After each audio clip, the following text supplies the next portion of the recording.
오늘은 창세기 32장 말씀을 가지고 새로 얻은 이름이라고 하는 제목으로 말씀 전하도록 하겠습니다. 먼저 22절로 26절인데 26절을 봅니다. 당신이 내게 축복하지 아니하면 가게 하지 아니하겠나이다 라고 했습니다. 야곱은 밤중에 일어나서 가족과 모든 소유를 야복 나루 건너편으로 먼저 보내고 홀로 남았다가 날이 새도록 어떤 사람과 필사적인 씨름을 벌이게 됩니다. 그 사람이 야곱을 이기지 못함을 보고 야곱의 허벅지 관절인 환도뼈를 치자 야곱의 뼈가 어긋나게 됩니다. 날이 새려 하자 그가 가려 했지만 야곱은 당신이 내게 축복하지 아니하면 가게 하지 아니하겠나이다 라고 매달렸습니다. 본문이 우리에게 주는 교훈이 있는데 하나님께 기도로 매달리라는 것입니다. 야곱이 모든 수단과 방법을 다 동원하고 혼자 남았을 때에 하나님이 야곱을 찾아오셨습니다.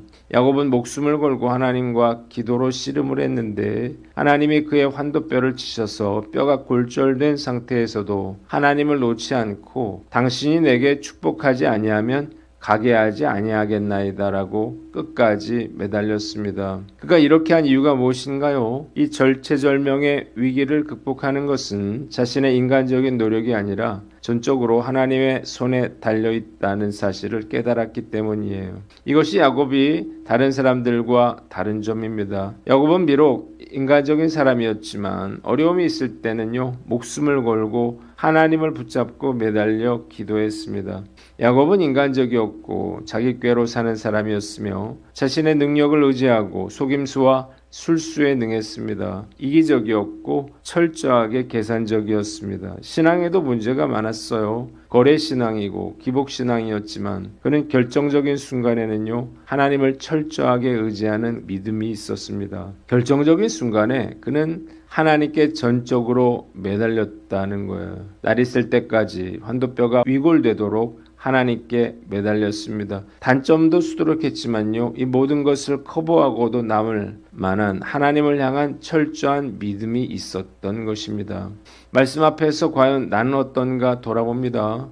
나는 어려운 상황에 처할 때마다 야곱처럼 철저하게 하나님을 붙잡고 씨름하는 사람인가, 아니면 평탄할 때는 평탄하게 하나님을 붙잡지 않고 어려울 때는 어려워서 믿음을 잃어버린 사람인가 돌아봅니다. 우리는요, 다니엘이나 요셉은 꿈도 꾸지 못할지도 모릅니다. 그러나 누구라도 야곱처럼 될 수는 있습니다. 원하는 것을 얻기 위해 때를 쓰는 것은요, 어린아이라도 할 수 있는 것이 아닌가요? 왜 하나님께 때를 쓰고 구하지 못하는가요? 하나님을 향한 믿음이 없기 때문이에요. 정말 하나님께서 내 문제를 해결해 주실 수 있다고 믿는다면요, 땡깡이라도 부려야 하지 않을까요? 어려운 일을 만나는데도 하나님께 매달리지 않는 것은요, 내가 믿음이 없다는 것을 보여주는 증거인 것입니다. 하나님께서 나의 문제를 해결해 주실 것이라고 말은 하면서도 실제로는 믿지 못하는 거죠. 문제를 해결할 능력도 없으면서 하나님께 매달리지도 않는 것은요, 정말로 어리석은 행동이 아닐 수가 없습니다. 저는 야곱처럼 기도하면서 살아왔는데요, 그래서 정말 많은 기도의 응답을 경험할 수가 있었다고 생각합니다. 기도했는데 안 들어주시면 어떤가요? 얼마든지 기도는 할 수 있는 거예요. 이런 하나님을 향한 철저한 믿음으로 앞으로도 놀라운 하나님의 축복을 누리며 살아갈 것을 다짐해 봅니다. 두 번째, 27절로 30절인데 28절을 봅니다. 내 이름을 이스라엘이라 부를 것이니 내가 하나님과 겨루어 이겼음이니라고 했습니다. 하나님이 야곱의 이름을 묻자 야곱은 속이는 자라고 하는 뜻의 야곱임을 고백합니다.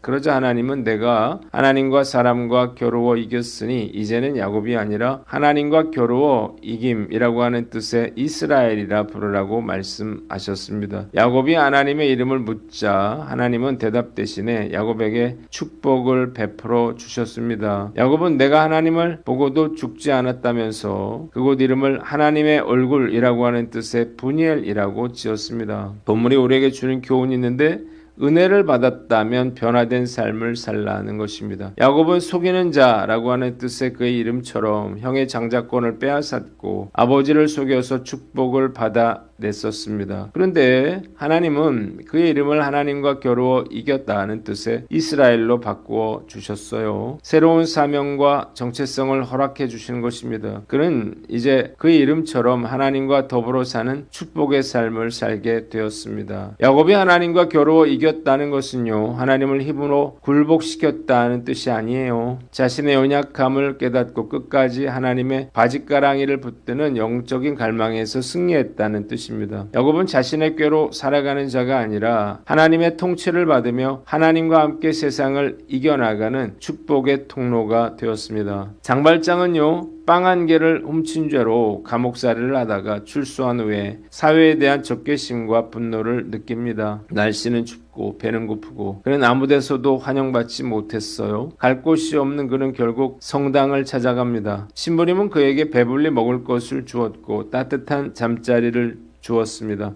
그러나 장발장은 은촛대를 훔쳐 달아났고 결국 경찰에게 잡혀서 성당으로 끌려오게 되는데, 경찰은 은촛대를 내보이면서 이자가 신부님이 은촛대를 주었다고 하는데 혹시 도둑 맞은 것이 아닙니까? 라고 묻습니다. 그러자 신부님은 장발장에게 그 은촛대는 자신이 준 것이 맞으며 왜 은쟁반은 가져가지 않았느냐라고 묻습니다. 바로 그 순간에 그는 놀라운 변화를 체험하게 되는데요. 과거에 그는 죽고 새로운 삶을 살게 된 거예요. 이후에 그는요, 장발장이 아니라 마들렌이라고 하는 이름으로 시장이 돼서요, 많은 사람들을 돕고 섬기는 삶을 살았습니다. 그리고 평생을 바쳐 키운 양딸인 코제트를 마리우스와 결혼시킨 후에 자신의 과거가 코제트 행복의 걸림돌이 될까봐 스스로 그 곁을 떠납니다. 장발장은 코제트와 마리우스가 지켜보는 가운데 평생 가슴에 품고 살았던 미리엘 주교의 은촛대가 빛나는 방에서 평화롭게 숨을 거두게 됩니다. 하나님의 은혜를 경험했다면요, 은혜를 받은 자로서 반드시 변화된 삶을 살아야 하는 것입니다. 그렇게 크리스찬들이 변화된 삶을 살아갈 때에 이 땅에 하나님의 나라가 이루어지고 하나님의 도구로서 쓰임받는 삶을 살게 되는 것입니다. 그런데 예수를 믿으면서도 예전의 모습 그대로 사는 성도들이 적지 않습니다. 구원받은 자는요, 반드시 성화의 삶을 살다가 죽음을 통해서 성화를 완성해 나가야 하는 것입니다. 내가 얼마나 주님의 사랑과 은혜를 많이 받았느냐를 간증할 것이 아니라 얼마나 그 주님의 사랑과 은혜로 내 삶이 변화되었느냐를 간증할 수 있어야 하는 거예요. 예수님을 믿는데도 삶이 변화되지 않았다면요, 정말 내가 진짜 예수님을 믿는 것인지를 확인해 봐야 하는 거예요. 말씀 앞에서 제 자신 돌아봅니다. 저도 예전엔 구원받은 자로서 온전히 살지 못했었습니다. 그러나 예수 그리스도의 십자가의 의미를 깊이 깨닫고 변화된 삶을 살게 됐어요. 변화된 삶을 살게 하신 주님께 감사드리고 오늘도 구원받은 자답게 살아갈 것을 다짐해 봅니다. 마지막으로 31절로 32절인데 31절을 봅니다. 그의 허벅다리로 말미암아 절었더라 라고 했습니다. 야곱이 분이엘을 지날 때에 해가 떴고 그의 환도뼈가 어긋나서 절게 됐어요. 하나님이 야곱의 허벅지 관절에 있는 둔부의 힘줄을 치셨으므로 이스라엘 사람들은 지금까지 허벅지 관절에 있는 둔부의 힘줄을 먹지 않았다고 기록하고 있습니다. 본문이 우리에게 주는 교훈이 있는데 하나님만 의지하라는 것입니다. 환도뼈는요, 인간의 몸에서 가장 큰 힘이 실리는 곳입니다. 이 환도뼈가 골절됐다라고 하는 것은요, 이제 더 이상 야곱이 자기의 힘으로 살 수가 없는 존재가 되었음을 의미하는 것입니다. 야곱은 이제 자신의 꾀로 살지 않고 온전히 하나님만 의지하며 살게 됐습니다. 말씀을 다음과 같이 적용을 해봐요. 첫째로 내가 지금 의지하고 있는 것들을 내려놓으라는 것입니다. 내가 지금 의지하거나 이것만큼은 잘한다 라고 믿고 있는 것들이 있어요. 바로 이것을 내려놓으라는 것입니다. 의지할 만한 것들이 아니기 때문이에요. 내가 지금 의지하고 있는 나만의 비법이나 세상적인 요령이 있다면요, 그것이 나를 무너뜨리는 것임을 알고 철저하게 하나님만 의지해야 할 것입니다. 둘째로 결과에 대한 주권을 인정하라는 거예요. 내 능력을 의지하면 결과가 나쁠 때 좌절하고 좋을 때 교만해지게 됩니다. 하지만 하나님만 의지하면 결과에 상관없이 평안할 수가 있습니다. 오늘 마주할 문제들 앞에서 결과는 주님 손에 있습니다라고 선포하여 하나님의 주권을 인정해야 할 거예요. 마지막으로 나의 연약함을 부끄러워하지 말라는 거예요. 때로 나의 부족함이나 약점이 드러날 때에 그것을 억지로 감추려 애쓰지 말아야 할 거예요. 만일 그 약점 때문에 하나님께 더 질문하고 한 번 더 무릎